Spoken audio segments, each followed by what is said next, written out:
La fortune est femme, elle favorise les audacieux, non ceux qui l'attendent. Machiavel.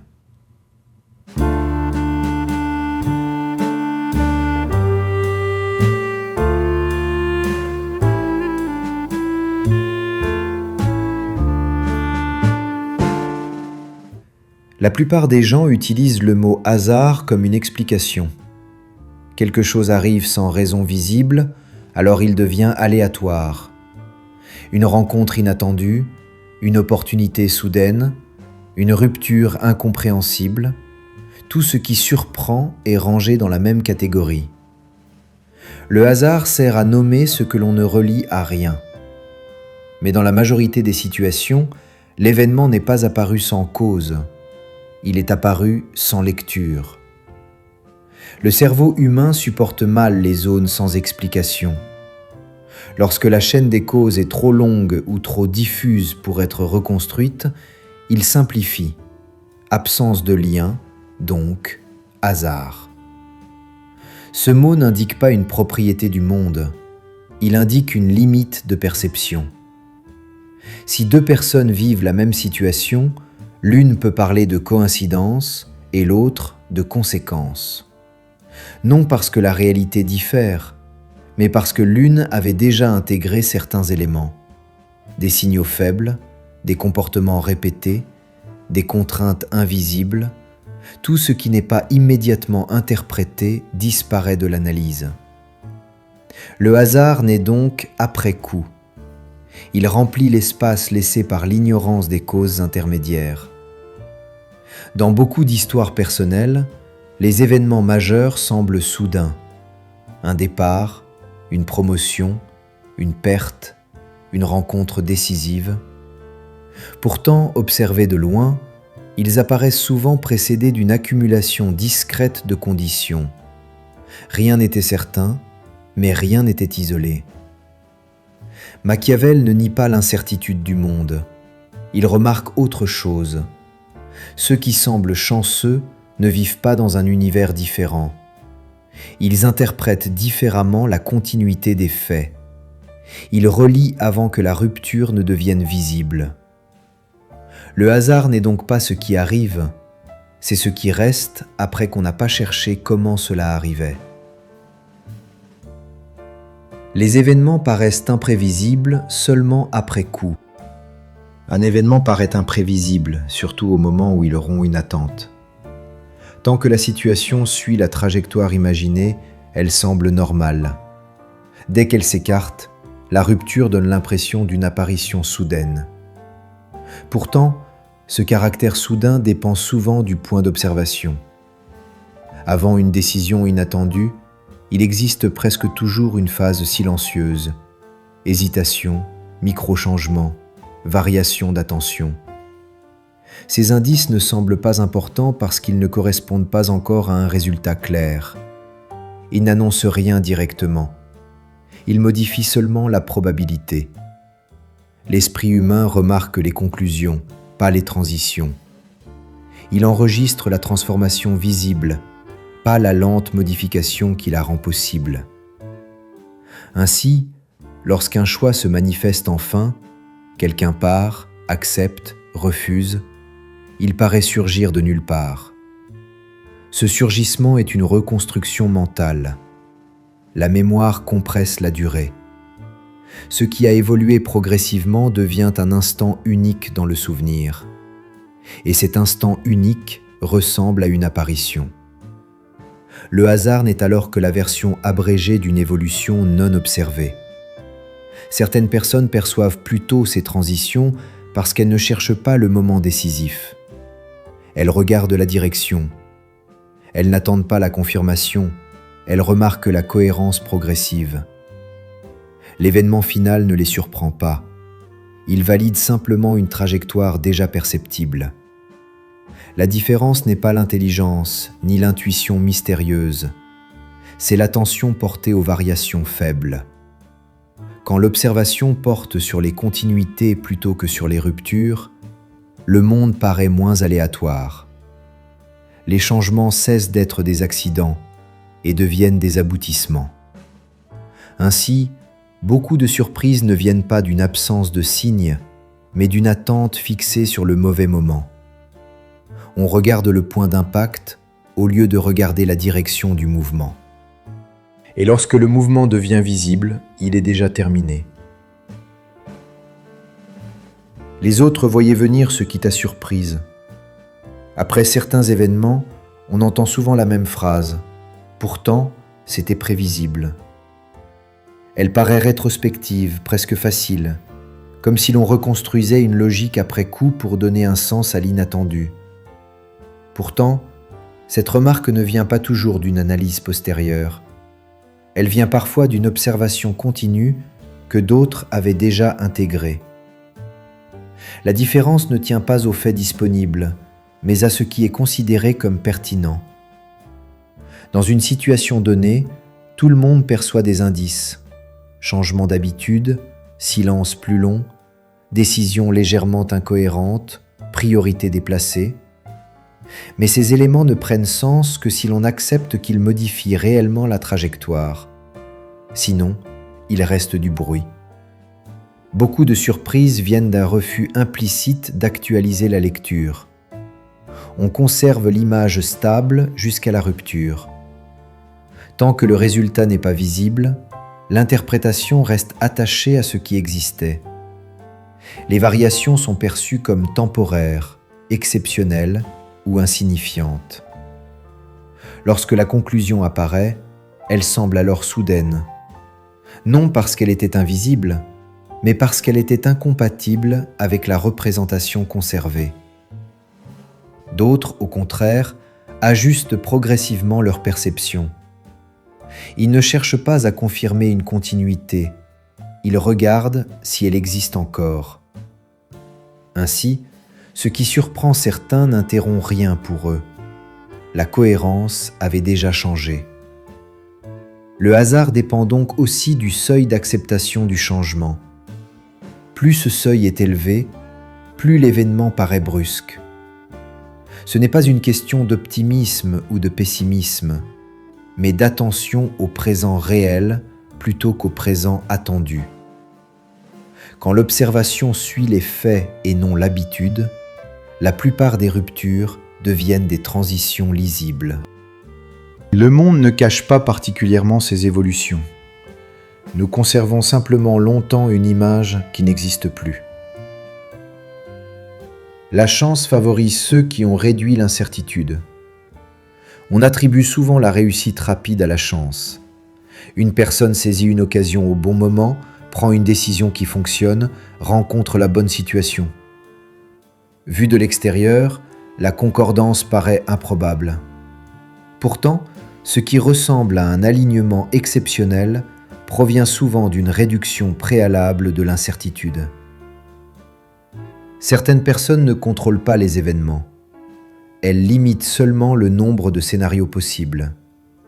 Elles choisissent des environnements cohérents avec ce qu'elles savent faire, évitent les situations totalement inconnues, accumulent des informations partielles. Ainsi, lorsque quelque chose apparaît, elles n'ont pas besoin de décider à partir de zéro. Elles reconnaissent une configuration déjà rencontrée sous une autre forme. L'opportunité semble alors instantanée. En réalité, la décision l'est, pas la préparation. La chance apparaît quand l'écart entre situation et compréhension est faible. Plus cet écart diminue, plus la réaction devient rapide et paraît intuitive. De l'extérieur, cela ressemble à un timing parfait. De l'intérieur, c'est une continuité. Machiavel parle de fortuna non comme d'une faveur aveugle, mais comme d'un espace instable dans lequel certains avancent avec moins d'hésitation. Non parce qu'ils savent tout, mais parce qu'ils ont déjà éliminé beaucoup d'inconnus. La chance ne crée pas l'avantage. Elle révèle la préparation invisible. Ainsi, deux personnes peuvent rencontrer la même occasion. L'une la reconnaît, l'autre la découvre trop tard. L'événement est identique, la lecture diffère. Et ce qui est appelé hasard devient simplement la rencontre entre un moment et une compréhension déjà prête. L'intuition n'est pas mystique, c'est une mémoire silencieuse. On parle souvent d'intuition comme d'une perception inexplicable, une décision prise sans analyse apparente, un pressentiment sans raisonnement visible. Cela donne l'impression d'un mécanisme mystérieux, presque extérieur à l'expérience. Pourtant, l'intuition ne crée rien, elle reconnaît plus vite. Le cerveau enregistre en permanence des régularités sans les formuler. Tonalité d'une voix, rythme d'un échange, cohérence d'un comportement. Ces éléments sont trop nombreux pour être pensés consciemment. Ils sont mémorisés comme des formes globales plutôt que comme des informations isolées. Lorsque la situation ressemble à une configuration déjà rencontrée, la reconnaissance précède la réflexion. L'esprit sait avant de pouvoir expliquer. Ce savoir paraît spontané parce que sa construction est invisible.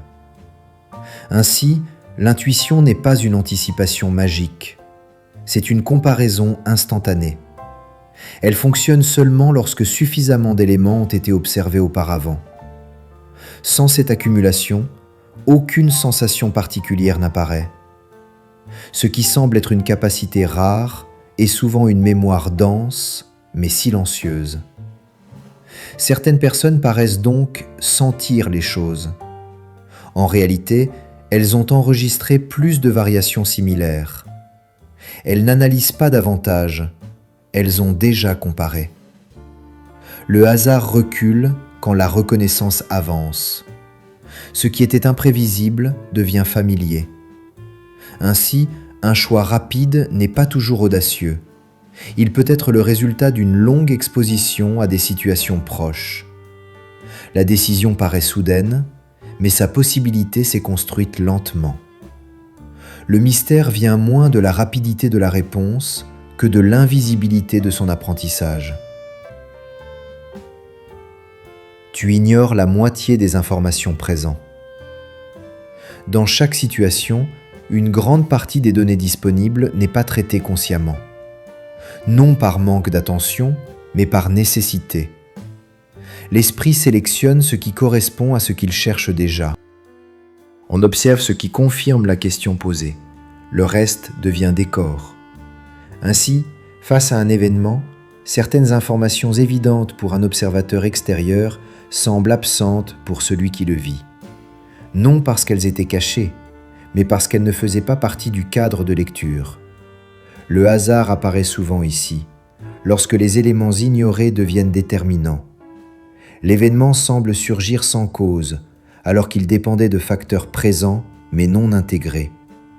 Une décision professionnelle, une réaction relationnelle, une évolution lente, tout cela peut être perçu comme imprévisible simplement parce que l'attention était focalisée ailleurs. Le monde n'est pas pauvre en indices. La perception est sélective. Changer de lecture ne crée pas de nouvelles informations. Il réorganise celles qui existaient déjà. Quand certains détails cessent d'être secondaires, les événements cessent d'être soudains. Ils deviennent la conséquence logique d'éléments longtemps visibles, mais jamais reliés. Ainsi, ce qui semblait être une coïncidence était souvent une information non considérée. Le monde ne change pas vite, ta lecture, oui. On a souvent l'impression que les situations évoluent brutalement. Une relation se transforme, un contexte professionnel bascule, un équilibre disparaît. Pourtant, dans beaucoup de cas, la transformation du monde est progressive. Seule sa perception change rapidement. Pendant longtemps, les faits s'accumulent sans modifier la conclusion. Puis un seuil est franchi et l'interprétation se renverse. L'événement paraît soudain, alors que seule la compréhension l'est. Ce basculement crée l'illusion du hasard. On croit assister à une rupture extérieure. En réalité, c'est une rupture intérieure. L'ancienne lecture ne tient plus. Ce qui était tolérable devient significatif. Ce qui semblait isolé devient cohérent. L'événement n'a pas accéléré. la perception à rattraper. Ainsi, beaucoup de surprises ne viennent pas d'un changement rapide du réel, mais d'un changement tardif du regard. Le monde n'a pas tourné soudainement, il était déjà ailleurs. Lorsque la lecture évolue en continu, les ruptures disparaissent. Les transitions restent lentes parce que la perception les accompagne. Le hasard n'est alors plus nécessaire pour expliquer l'apparition du nouveau. Ce qui arrive correspond simplement à ce qui avançait déjà. Les crises sont prévisibles pour ceux qui observent. Une crise paraît toujours soudaine à ceux qui la vivent directement. Elle rompt un équilibre, impose une décision rapide et donne l'impression d'un événement imprévisible. Pourtant, observée à distance, elle apparaît souvent comme l'aboutissement d'une tension prolongée. Les systèmes, relations, organisations, situations personnelles changent rarement par rupture immédiate. Ils accumulent des écarts tolérés jusqu'à ce que la continuité devienne impossible. La crise n'est pas la cause du changement, elle en est la confirmation visible. Ce qui surprend n'est donc pas la transformation elle-même, mais le moment où elle devient impossible à ignorer. Ceux qui observent sans attendre un point de rupture voient la direction avant la crise. Ils remarquent les ajustements répétés, les compromis constants, les incohérences maintenues. Rien n'annonce explicitement la fin, mais tout indique que la forme actuelle ne peut durer. Ainsi, la crise ne crée pas l'événement, elle rend public ce qui était privé. Le hasard disparaît lorsque l'on regarde la trajectoire plutôt que l'impact. Ce que tu appelles opportunité est souvent préparation visible. Certaines occasions paraissent surgir au bon moment pour certaines personnes. Elles semblent se présenter naturellement, comme si la situation s'adaptait à elles. Pourtant, ce moment favorable est souvent la rencontre entre un contexte existant et une préparation déjà là. L'opportunité n'est pas toujours rare. Elle est souvent reconnue tardivement. Beaucoup d'éléments nécessaires existent déjà, compétences partielles, informations accumulées, relations établies. Lorsque le contexte change légèrement, la possibilité devient visible pour celui qui peut immédiatement l'utiliser. De l'extérieur, cela ressemble à une chance.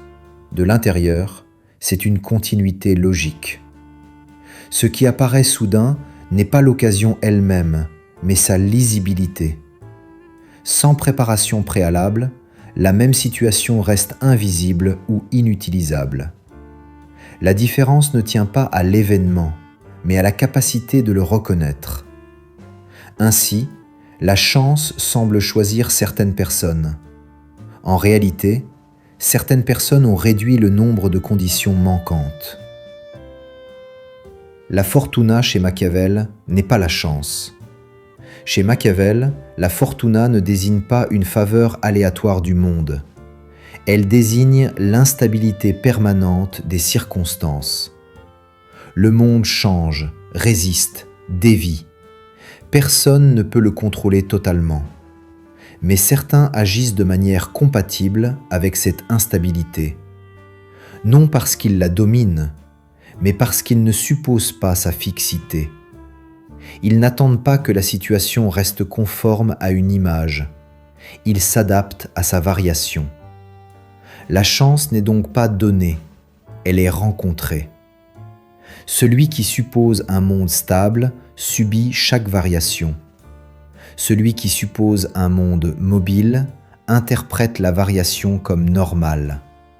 L'un parle de hasard, l'autre de contexte. La fortuna n'est pas l'imprévisible, c'est le réel lorsqu'on cesse d'attendre la permanence. Comprendre remplace espérer. Lorsque les événements paraissent aléatoires, l'attitude naturelle devient l'attente. Espérer une amélioration, un moment favorable, un retournement. L'espoir compense l'absence de lecture. Il maintient l'idée que quelque chose pourrait changer sans que l'on sache comment. Comprendre agit différemment. Il réduit l'espace de l'inattendu. Plus la situation est reliée à ses causes, moins elle dépend d'un moment chanceux. Les décisions cessent d'être suspendues à une opportunité et deviennent liées à une direction perceptible. Ainsi, la compréhension ne garantit pas le résultat. Elle rend simplement le résultat cohérent avec ce qui précède.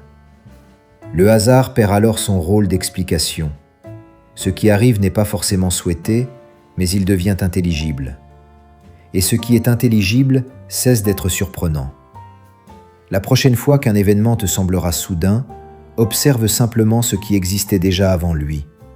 Souvent, rien n'a commencé ce jour-là. Merci pour ton attention. Si cette vidéo t'a parlé, écris quelques mots en commentaire. Et si ce format te convient, tu peux t'abonner. À la prochaine.